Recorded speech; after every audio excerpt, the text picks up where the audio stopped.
Good afternoon, ladies and gentlemen. Wow, round of applause for yourself again.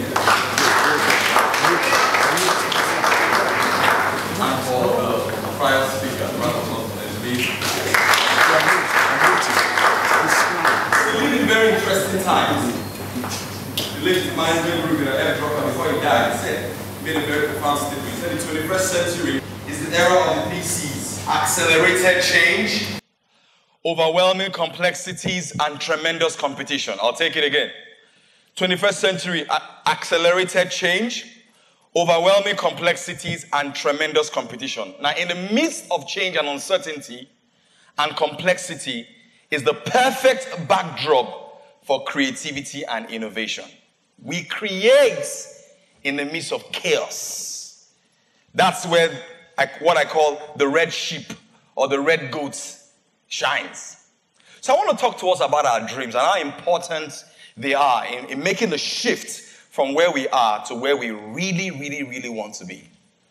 The starting point, ladies and gentlemen, is to first of all have a dream. I'm sure you've heard it before, but it's very critical. That's why T. Lawrence said that all men dream, but not equally. Those that wake up and dream in the dusty recess of their minds are waking to discover that it was all vanity. But some men dream with their eyes wide open. Those are the dangerous ones, because they wake up and they turn their dreams into reality. So the question I want to ask you today is, what is your dream? This society, this nation needs dreamers to move it from where it currently is to where it ought to be. The shoes you're wearing, the cars that brought you in here, the clothes on your back are products of someone else's dream. Without dreamers, society cannot make progress. It's a mandate, it's a responsibility for you and I to dream. Dreams are so powerful. You're looking at a guy who started his life selling recharge cards on the city of Port Harcourt. Emeka Street to be precise. With a university degree in my hand from the University of Science and Technology, I will wake up in the morning and I will sit down in this location with a white table and a white chair. And my school friends, people that I went to school with, they would drive past me in their chauffeur-driven cars. They walk in banks. And some of the girls that I asked are like, hi. I'm like, wow. I'm sure they had to say, thank God I didn't date him. I would be there with pain in my eyes. But however, I had an escape mechanism. I would escape from that place in the power of my imagination. I would see myself doing what I'm doing right now all over the world and all over this nation. So it starts first with a dream. Now, it doesn't end there with that dream. Another critical part of it is the way that we see ourselves. Your self-image is critical in making that shift. Please look at this image for me. Is that image moving or still? Are you sure? Please turn to the next slide. How many legs does this animal have? How many legs? Are you sure? 8, fantastic. 6, fantastic. Have you ever seen an elephant with 8 legs before? Would you run away? Now that animal has 4 legs. You're seeing the trunk of a tree. Now why did you say that the animal has 8 legs? It's because of your perception. Perception is stronger than reality. That's what the earlier speaker was talking about, the single story. The single story. How you perceive yourself, the image that you have of yourself, your life moves in the direction of your predominant image. Now, I remember when you were in secondary school in the university, there were some girls you couldn't ask out. You know why? Your self-image says to you that this girl is better than you, 2 of us. Oh, talk to me, somebody there. Your self-image says the girl is better than you. Then even when you want to attempt to ask her out, your internal dialogue will pull you back. However, in reality, the girl wants you badly. Talk to me, somebody. That's because of the power of your self-image. Now, you've got to correct that image for you to make that shift. Because if you can determine what a man will think, you never have to concern yourself with what that man will do.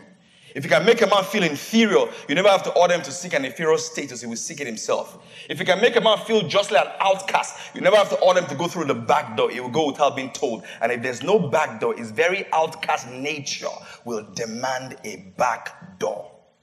How do you see yourself? So from selling recharge cards, I wasn't limited by the currency of my experience. I had another point, which is the reference point. Your relationship. So I started reading books. I started reading books about people who were successful. Why? I started engaging in another story, which is very, very critical.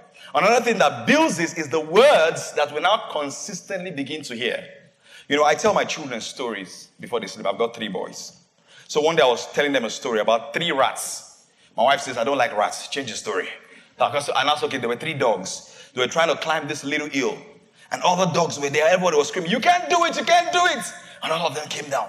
But one particular dog kept trying and trying until they got to the peak of this little hill. And then when the dog came out, everybody was like, how did you do this? Only for them to discover that the dog was deaf and dumb.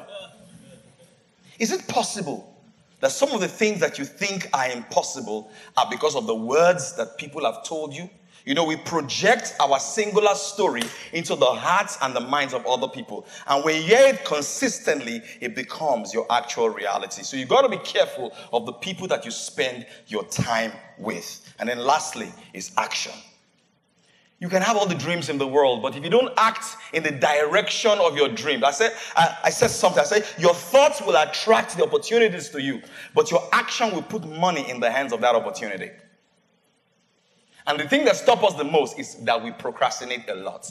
So Peter J. Daniels, an Australian multimillionaire, when he wakes up in the morning, if he's going to work, he says these words to himself, to the hearing of his wife. Do it now, now, to kill procrastination. So one day he went to America to give a talk. He gave his wife $1,000. He said, go and do shopping and come back with $500. She came back during the break. Nice clothes. Oh, wonderful clothes. He went back and continued his speaking. In the evening, he came back and he saw that his wife had bought more clothes. And he said, honey, why did you buy more clothes? She says to him, honey, I'm so sorry. I didn't want to buy the clothes. But as I walked into the shop and I saw the clothes, I began to hear your voice. Do it now. Do it now. Now. Look at the name for me. I said, do it now. Do it now. No. Look at the next name. I said, what is that dream?